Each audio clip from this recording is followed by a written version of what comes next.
tribal ग्रुपनि virus बे बर' जोंनि स्पिकार बे स्पिकारा दिनै ट्राइबेल जानायखायनो जोंखौहाय सुवा नांबाय बिथांमोना लाइक नङा ट्राइबेलफ्रा जोंनि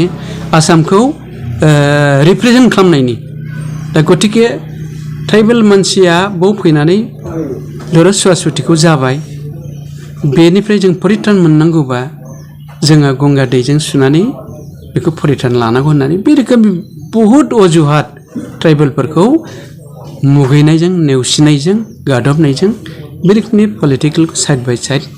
बै ब्युरोक्रेटफ्रा पलिटिकेलनि जायफोर गोजौआव थानाय बिबानगिरिफोर दा रुलिं क्लिकआव दं एडमिनिस्ट्रेटिभ पलिटिकेल एडमिनिस्ट्रेटिभ पावारखौ लानानै दं बिथांमोना जोंखौ नासयबोगासिनो दं माने डिसक्रिमिनेसन खालामबोगासिनो दं आरो बेखिनिखौ जों दा नुनो मोन्दों दा बे बेलायाव जोङो दाखानो जोंनि अल बड' एक्स भलन्टियार फर्सआ जोङो माहारिखौ खौसेयाव लाबोनानै बेफोरनि समस्याफोरखौ जों माबोरै लिगेलि डेम'क्रेटिकेलि इन्टेलिजेन्टलि इसुफोर लाबोनानै बिनि स्कलारलि रिजल्टखौ जों खालामनो हायो बिनि थाखाय जोङो बे भलन्टियार फर्सनि सोद्रोमा बिथांमोना साफ्रोमबो रायजो राजाफोरखौ जोङो खौसे जानो आह्वान खालामदों जाहाथे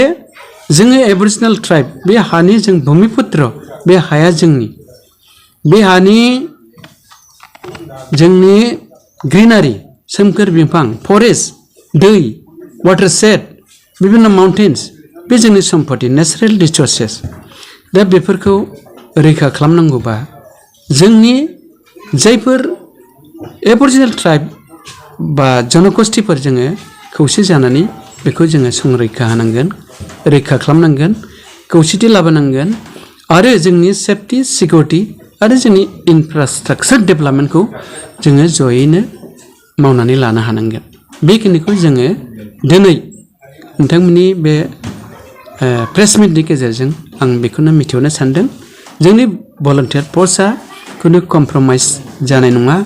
थाबथानानै थानाय नङा मेंनाय नङा जोङो रायजोफोरखौ साइड बाय साइड लाबोनानै खौसेथियाव लाबोनानै जोंनि बे मोनसे वेब जोंनि गोहोखौ जोङो दिनै दिन्थिफुंनो थाखाय आरो जोंनि हाबाफारिखौ जों मावलांनो थाखाय जोंनि माहारिनि इस्टाब्लिशमेन्ट बिश्व दरबाराव जोङो माहारि हिसाबै इस्टाब्लिश जायो जोंनि सय सम्पति जोंनि हा हु गासिबो रैखा जायो बिनि थाखाय जों मावगोन बे दिदोम जोंनाव दा थिरांथा दङ आरो बेखिनिखौ आं बुंबाय दा बर' हारिखौ एसटि आरो माइनरिटि एक्सुवेलि बेथ' संबिजितनि बाथ्रा फैबाय दा एसटि होनोबा जोङो अलरेडि बे कनस्टिटिउसनेलि एक्न'लेज जों स्वीकृति मोनखानाय शिड्युल कास्ट एन्ड शिड्युल ट्राइब एक्ट नि गेजेरजों स्वीकृति मोननाय दा बिनि बेलायावहाय माइनरिटि होनना बुङोबा दा माइनरिटिया जोंनावहाय बुंनो थाङोबा जोङो बिसेस करे आं दा जोंनि बिटिसि काउन्सिलाव जोंनि रिजनाव 6 शेड्युलाव आं बेखौनो बुंगोन दा जोंनि एसटि थाबाय माखासे माइनरिटि थाबाय माइनरिटि ग्रुपाव सोर सोर गोलैखो होमबा जोंना माखासे जोंनिनो अन जोंनि ब्रादार्स जोंनिनो बर' माहारिनि जायफोर फंबायफोर जोंना ख्रिस्टियानिटि कमिउनिटिफोर दा बिसोरो दङ दा बेखौ जुदि माइनरिटि लाइनाव लांनानै ट्राइबेलनि सुबिदानिफ्राय बन्सित खालामनो थाङोबाथ' बे मोनसे बिराद गिदिर कनफ्लिक्ट आरो बेजोंबो जोंहा जोंनि ट्राइबेलफोरनि बा बर' माहारिनि जे जोंनि गेजेराव मोजां जेनाखि थासारि लाबोनानै जों माबा मावनायनि हारिनि थाखाय बेबो जोंहा मोनसे बादा फैनायखौ जों नुनो मोनो खिन्थु आं दिनै बुंगोन जोंनाव जायफोर एससि बिसोरो जाबाय माने हिन्दुइस्ट ग्रुपाव थाङो माने हिन्दु लाइनाव खिन्थु जों जायफोर एसटि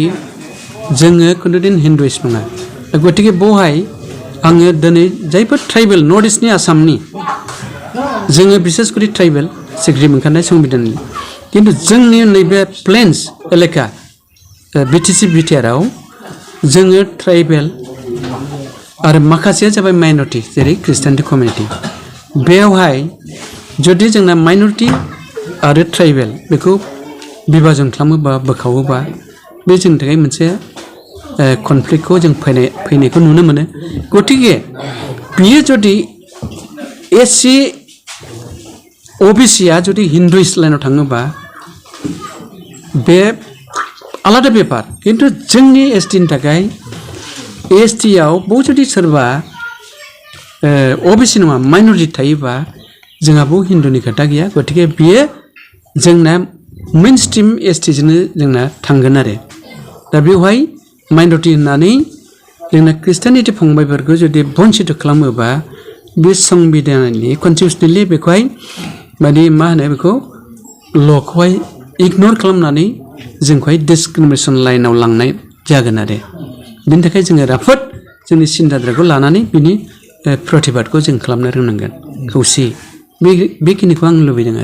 आरो बेखिनि मेसेजखौ आङो रायजो राजाफोरनो हरबाय आरो दिनै नोंथांमोननि प्रेस मिटनि गेजेरजों